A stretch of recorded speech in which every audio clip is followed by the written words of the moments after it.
This is part 1 of a 2-part series.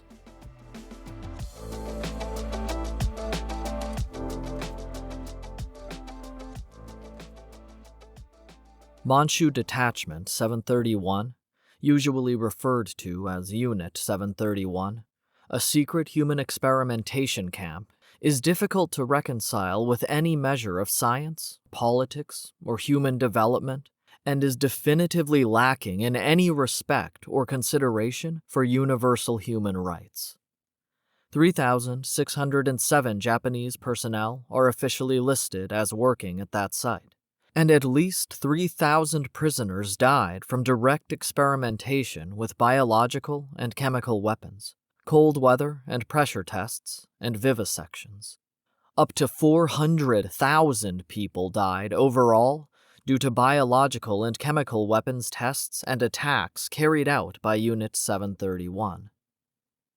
Because of government privilege, this program and its subsidiaries are still largely undisclosed, and nearly all of the public information about Unit 731 is only available from testimonies given by direct participants who conducted these experiments, very persistent investigative journalists and interviewers, and official military and government memorandums up to 70 years old.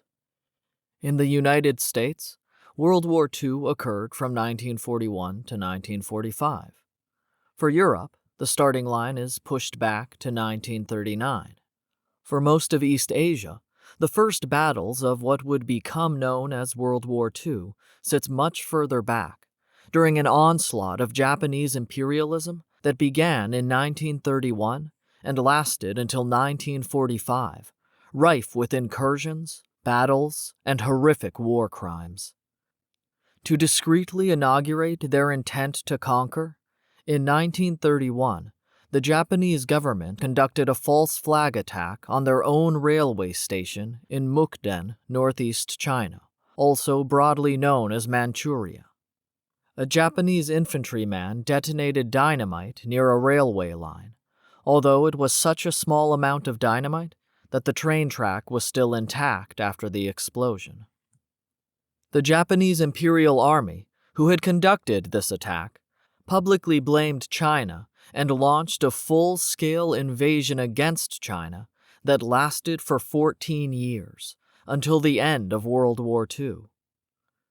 Japan rapidly captured much of the northeast of China.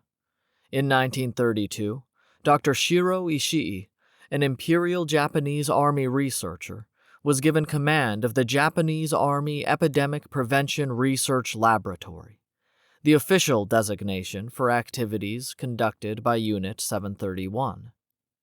With northeastern Japanese-occupied Chinese land available for the taking, the city of Zhongma was appropriated by the Japanese Army with all the residents driven out. A large building with a moat and a drawbridge was retrofitted to accommodate prisons, medical laboratories, and offices.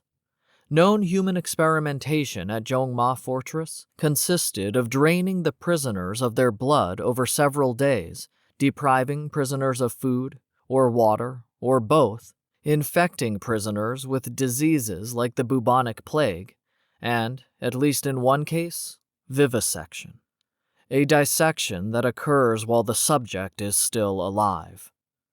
The prison was estimated to regularly hold 500 to 600 prisoners. In 1934, a Zhongma prisoner overpowered a guard, and a handful of prisoners were ultimately able to escape the fortress, to tell the world of the inhumane experimentation being done at Zhongma. The Zhongma fortress was quickly shut down by the Japanese government and, at the same time, secretly reopened 40 miles away in Pingfang.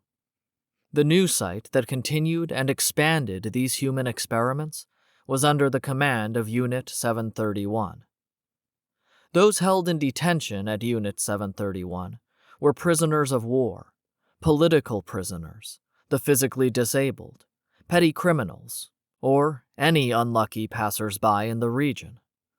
Most prisoners were Chinese, although there were also Koreans, Russians, and Mongolians being experimented on.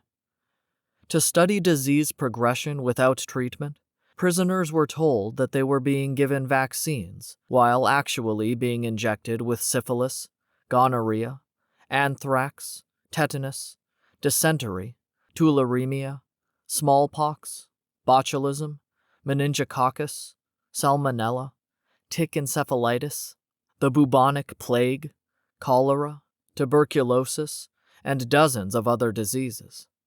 Many injected prisoners would later be vivisected, alive and without anesthesia, to learn about the infection routes and effects of a disease on a human without access to treatment.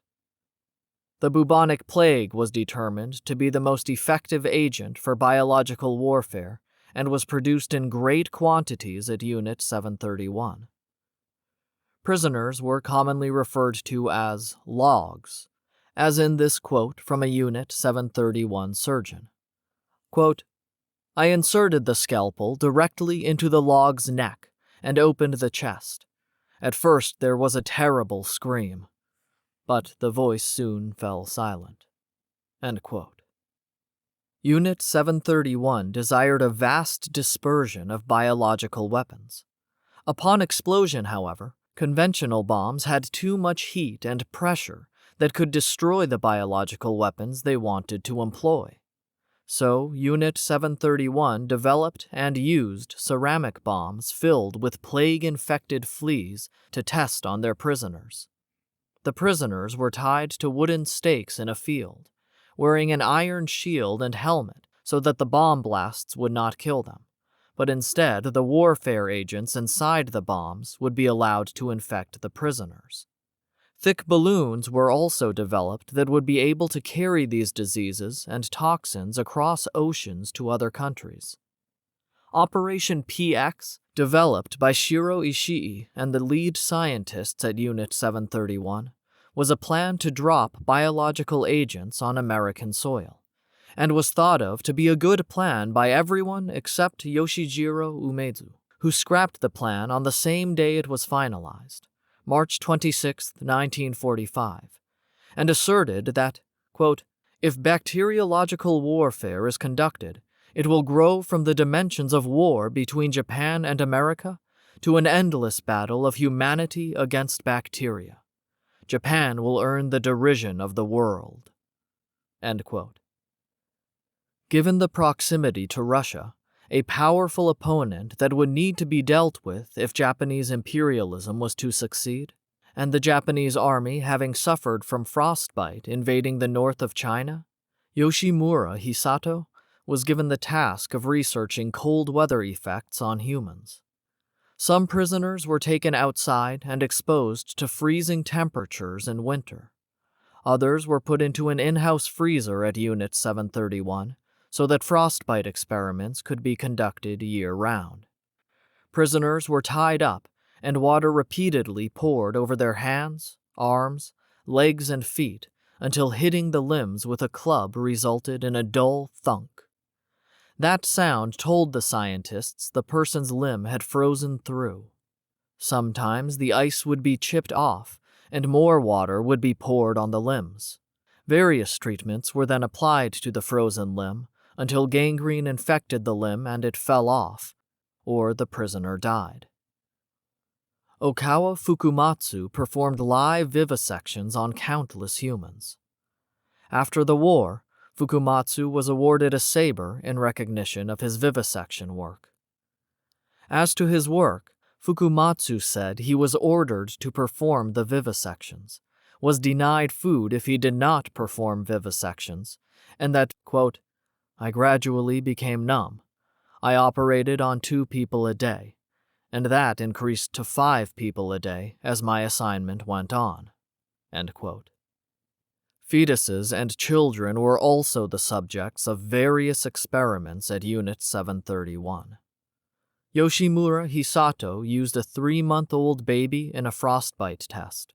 He injected a thermosensitive needle into the hand of the baby and then immersed the baby in ice water, recording the temperature changes. Masakuni Kuri recalled of a living Chinese woman infected with syphilis whom he vivisected. Quote, "Because she was alive, Blood poured out like water from a tap. I have no courage to recall things like this now. They would wake up and cry out, "Do not hurt my children!" I cannot forget these things ever. End quote. Ken Yuasa testifies on one of his experiments. Quote, I stood aside to direct. Altogether, 6 experiments were conducted on him, including one in which one of his arms was amputated. Almost 1.5 hours later, the operation was over and he was dead. End quote. Suzuki Shin remembers, quote, in my 8-year stretch there, I was in charge of driving and moving prisoners for the unit. Once I saw a woman and her daughter from the Soviet Union. I saw the little girl be poisoned to death. Whenever I sleep, she appears in my mind, like a ghost. End quote. Iwasaki Kenichi recalls that, quote, there was one officer who was especially fond of executions. He would have about 5 persons sit in front of a ditch, then behead them and kick the bodies into the ditch. These particular executions apparently had no scientific aims. Women and men were raped by members of Unit 731 or forced to copulate with other prisoners in order to be naturally infected with syphilis or gonorrhea, and then denied treatment while they were studied and vivisected, alive and without anesthesia, to study the effects of the diseases over time. According to a journalist, one Unit 731 researcher reported of another that, quote, one day he had a human experiment scheduled, but there was still time to kill. So he and another unit member took the keys to the cells and opened one that housed a Chinese woman. One of the unit members raped her. The other member took the keys and opened another cell. There was a Chinese woman in there who had been used in a frostbite experiment. She had several fingers missing, and her bones were black, with gangrene set in. He was about to rape her anyway. Then he saw that her sex organ was festering, with pus oozing to the surface. He gave up the idea, left and locked the door, then later went on to his experimental work. End quote. Flamethrowers were tested on live humans. Fleas carrying the plague virus after feeding on prisoners infected with the bubonic plague at Unit 731 were bred in vast quantities and placed inside ceramic vessels to be used as plague bombs. These bombs were used to spread the plague in the Chinese cities of Ningbo in 1940 and Chengde in 1941. Many teenage Japanese boys were brought into Unit 731 to learn how to become scientists of Unit 731 and assisted the doctors in vivisection and other torturous experiments. Kojima Takeo, a captain in the Japanese Imperial Army, recalled that, quote, Unit 731 was merely one segment of the dark shadow of Japan's aggression. We were born and raised in a society of emperorism. The emperor was a living deity. The emperor's command was supreme and controlled the entire country. Japan is a sacred country. The people of Japan are a superior race. The people of China, Korea, Southeast Asia, and Russia were all inferior races, and the superior race must govern them. By doing so, we would bring them happiness. In order to form an army close to the border, 70,000 Chinese were forced into service to help us hold our positions. This information could not be released, so later these Chinese were all killed in mass executions and buried. Then we had bayonet practice. Victims had their hands tied behind them around a tree and were used as bayonet targets. That was a shock to me. 2 years later, I became an officer. I became a company commander with 150 men, and that meant if I didn't build strong platoons and a strong company, I would fall behind. And so I, too, tested the courage of the soldiers under me by using Chinese prisoners. This was normal training in the Japanese army. Once, my men opened the door, and there was an old man, a young couple, and 2 children inside. They looked at me with terror in their eyes. I ordered my men to kill them. Things like this were normal, daily occurrences. At harvest time, we picked out areas for surrounding, tortured the villagers, then plundered everything. When we were doing those things, we had no sense of guilt or of doing anything wrong. It was for the emperor, for the country." End quote. Tomioka Heihachiro remembered that, quote, "The object of training was to teach young people to be soldiers in the shortest possible time, and in order to do so, the men in charge hit the new recruits. They used fists. Sometimes they would use sandals. They would use a belt. Sometimes they would use the buckle. Other times they would use army boots. So we went from one day to the next getting hit as part of our training. Every day, without fail, we would get hit. And that's where the spirit of absolute obedience is born. It's like training a dog. Humans and animals are the same. If you hit them, they learn to obey." End quote. These inhumane and torturous experiments were repeatedly conducted without interruption for 14 years, until the war finally ended. On August 10, 1945, as it became clear that Japan had overextended itself and would either be destroyed from the west by the Americans and Europeans, or from the north by the Russians, who invaded Manchuria and routed the Imperial Japanese Army in 1945, Unit 731 was ordered to withdraw from Manchuria altogether. Ishii ordered all physical evidence of their work destroyed. Data and records were moved out of the facilities, and everything was destroyed as quickly as possible, although many of the buildings that made up Unit 731 are still standing today. Shinohara Tsuruo recalls the final day of Unit 731. Quote, "On August 14th, at 6 p.m., the order came to blow up Unit 731. There were only about 30 people left when the facilities were blown up. The switch to set off the charges was thrown, and we boarded the train with the sound of explosions ringing in the air."